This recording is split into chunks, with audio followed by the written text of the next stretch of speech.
রোজাদার মেহমানগণ, আসসালামু আলাইকুম রহমতুল্লাহ। আমাদের ইফতার মাহফিল সম্পর্কিত যে সমস্ত আলোচনা সবাই এখানে আমাদের আলেমে দ্বীন আছেন, নানারা করবেন। আমরা রাজনৈতিক দুই একটা কথা বলেই সময় ও সংক্ষিপ্ত বক্তব্য শেষ করব। বাংলাদেশের ইতিহাসে এই ভূখণ্ডের স্বাধীনতা প্রাপ্তির আগে থেকেই, এমনকি পাক ভারত উপমহাদেশের স্বাধীনতা সংগ্রামেও ছাত্র আন্দোলনের ভূমিকায় ছিল প্রধান ভূমিকা। স্বাধীনতা সংগ্রামে, গণতান্ত্রিক অধিকার আদায়ের সংগ্রামে এবং মানুষের স্বাধিকারের সংগ্রামে সবসময় ছাত্র আন্দোলনের ভূমিকায় সবচেয়ে প্রাধান্য পেয়েছে এবং এটা ঐতিহাসিক গুরুত্ব অনেক। বাংলাদেশের বর্তমানে যে ফ্যাসিবাদ মুক্ত পরিবেশে আমরা এখন কথা বলছি, সেই পরিবেশ নিশ্চিত করার জন্য সবচাইতে বেশি এবং গুরুত্বপূর্ণ ভূমিকা রেখেছে গণ অধিকার পরিষদের পূর্বতন ছাত্র অধিকার পরিষদ। তারাই ফ্যাসিস্ট হাসিনাকে তাদের দাবি মানতে বাধ্য করেছে, কিন্তু শান্তিপূর্ণ আন্দোলনের মধ্য দিয়ে।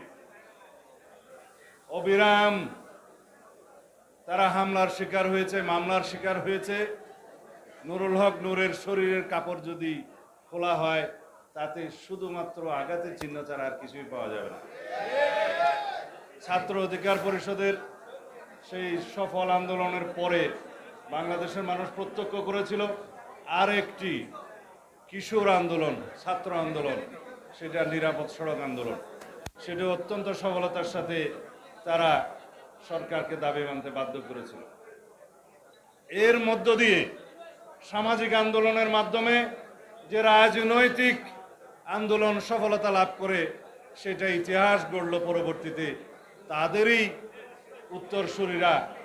তারা বৈষম্যহীন ছাত্র আন্দোলন, বৈষম্য বিরোধী ছাত্র আন্দোলনের ব্যানারে আন্দোলন সংগ্রাম করে, সেই বৈষম্যহীন আন্দোলন সংগ্রামের ছাত্র আন্দোলনের পিছনে বাংলাদেশের সমস্ত গণতান্ত্রিক শক্তি, সকল রাজনৈতিক শক্তি এবং আপামর জনসাধারণ, সকল শ্রেণী পেশার মানুষ সমর্থন জুগিয়ে সক্রিয়ভাবে অংশগ্রহণ করে ফ্যাসিস্ট মুক্ত করেছে বাংলাদেশের। এই অবস্থায় আমরা ভবিষ্যৎ বাংলাদেশ কিভাবে দেখতে চাই তা তারা চিত্রাঙ্কন করে গিয়েছে।